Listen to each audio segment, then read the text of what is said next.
don't want to be involved in conspiracy theories. There are lots of them. They can go on. We can speculate on that forever. What we really need to know is how those buildings came down. World Trade Center 7 collapsed because of fires fueled by office furnishings. It did not collapse from explosives or from fuel oil fires. To undermine scientific integrity is to undermine our democracy. This is what NIST has done, denied and ignored crucial evidence. The American people absolutely need the truth of 9/11.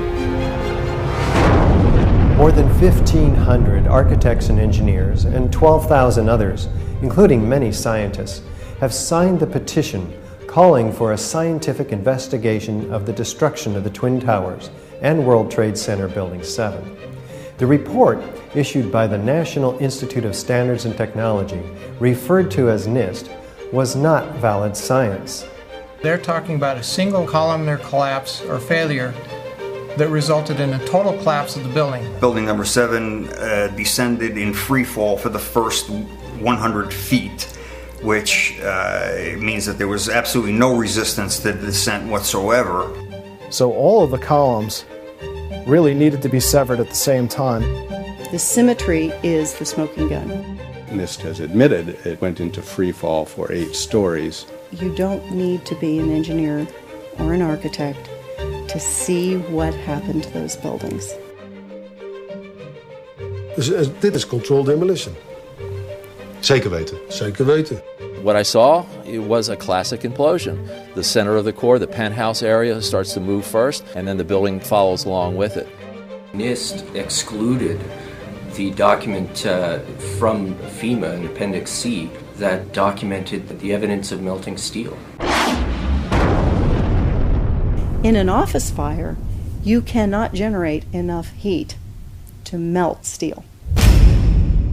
There were these iron microspheres present in all of the dust samples. They needed to have been formed in extremely high temperatures.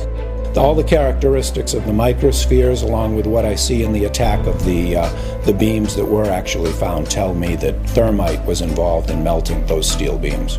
In the dust, what we have found is a modern version of thermite, which we call nanothermite. NIST concedes that they found no evidence for explosives. So then we asked them, well, did you look? And they said, no, we did not look for explosives or residues of explosives. And in fact, the evidence is overwhelming that these red-grade crystals are very high-temperature incendiaries. And we have watched as scientific integrity has been undermined and scientific research politicized in an effort to advance predetermined ideological agendas. If this is a crime, I think everybody agrees it's a crime. Evidence was removed from the scene of the crime. You can't do science when you are deprived of the evidence and when your hypothesis is the least valid instead of the most likely. When the most likely hypothesis in the case of Building 7 wasn't even mentioned. This is not science.